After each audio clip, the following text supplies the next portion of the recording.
Bonjour, allez, donc on a vu dans le tuto précédent comment, je touille mon café, oui, comment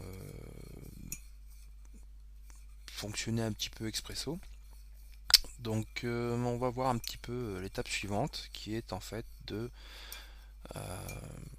créer une donnée utilisateur. Donc on va voir ce que c'est une donnée utilisateur pour gérer un mouvement d'un cube. Bon, on va rester sur un cube, ça permet déjà de comprendre euh, le principe de fonctionnement.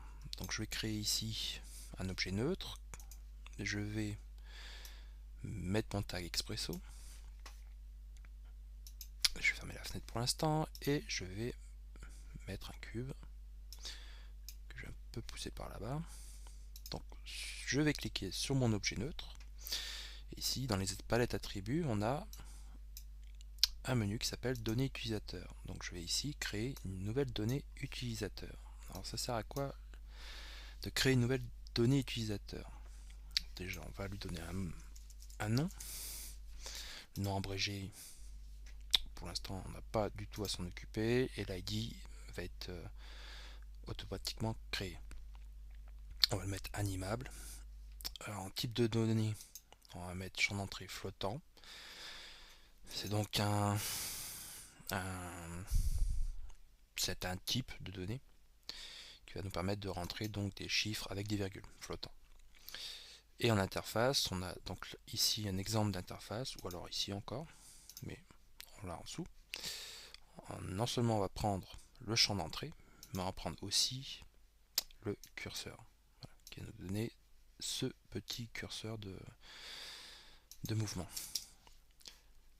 Donc j'ai tapé entrée mais il fallait pas, donc je retourne là-dedans, donc gérer les données utilisateurs, et je vais lui affecter en minimum moins 100, donc je vais rester en pourcentage ici, je ne vais pas passer en réel.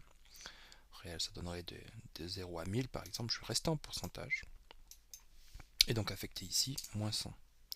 Donc mon curseur pourra aller à moins 100 ou à 100%. Valeur par défaut 0. Et l'étape, c'est-à-dire le pas, donc je peux le faire de 5 en 5, c'est-à-dire que si je clique ici, il se déplace de 5 en 5 et je vais le laisser à 1%. Alors, sur mon objet neutre, Ding, il m'a créé un onglet données utilisateurs. Si je veux changer le nom de cet onglet, je peux ajouter un groupe, le jeter en dehors, mais il n'est pas enfant le, de, ce, de ce groupe par défaut, et je venir jeter ma donnée utilisateur dans ce groupe, et ici renommer par exemple gestion mouvement, et du coup si je valide, j'ai mon onglet qui s'appelle gestion de mouvement, le nom du groupe, et dedans j'ai bien ma donnée utilisateur qui va de moins 100 pardon, à 100%. Donc ça c'est pour créer, pour voir comment on peut créer ce genre d'onglet personnalisé. Voilà. Donc je double-clique sur mon Expresso pour retourner à l'intérieur. Je vais glisser mon objet neutre. Et en port de sortie, je vais voir que j'ai gestion de mouvement, comme on l'a vu dans le tuto précédent. Ici, les sous-menus portent le nom de l'onglet. Et dedans, j'ai ma donnée utilisateur qui s'appelle mouvement. CTRL, double-clic pour le redimensionner. Je vais glisser mon cube. Alors, je veux que ma donnée utilisateur, quand je suis à moins 100%, le cube soit à 0. Quand je suis à 0%, le cube soit à 200 en hauteur, et quand je repousse encore à 100%, le cube fasse une rotation autour d'un de ses axes. Donc je vais avoir besoin ici en port d'entrée de mes coordonnées position globale Y et de mes coordonnées rotation globale, rotation P. CTRL double clic.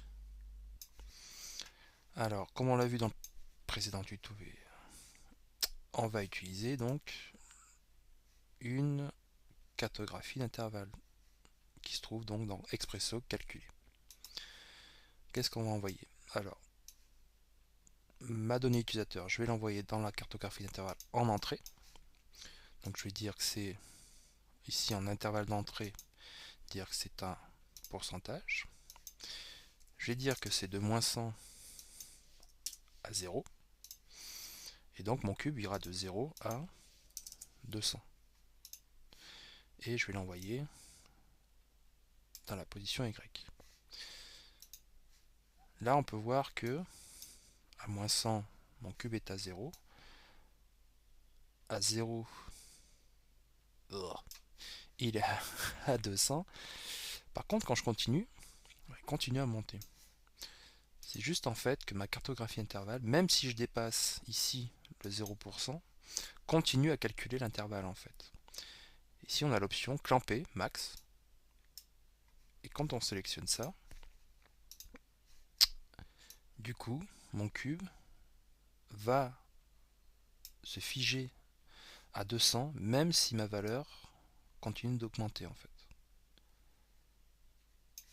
Je sais pas si c'est très clair, mais bon, voilà. C'est-à-dire que même là, ici, mon mouvement, je vais mettre un nœud résultat.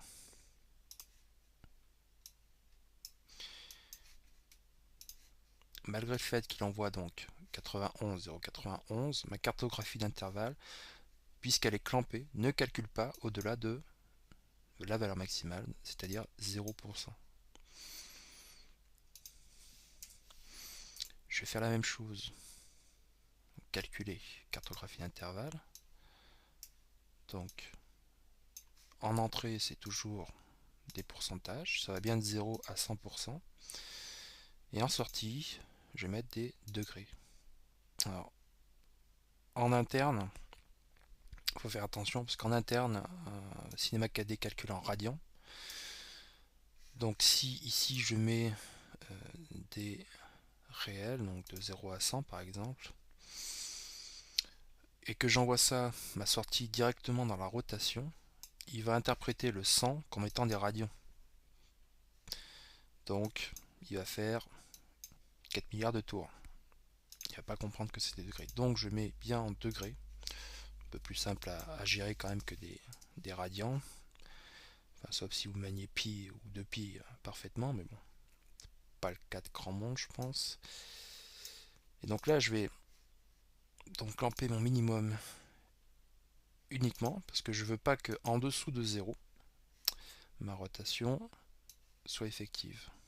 C'est-à-dire que là, quand je suis à 0, ma rotation s'arrête. Du coup, j'ai bien pour ma donnée utilisateur de 100 à 0 un mouvement et ensuite ma rotation. Si j'enlève le clamp, j'aurai ma rotation qui sera effective tout du long.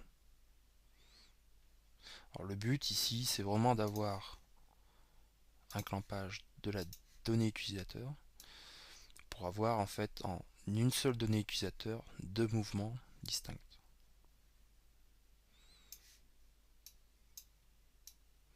Voilà. Donc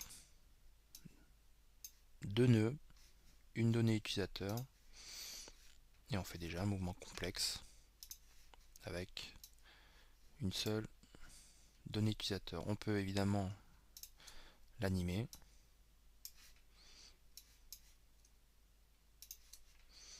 Et du coup, on obtient bien notre animation, on va dire complexe, mais créée très simplement. Voilà. Allez, bon courage, à la prochaine.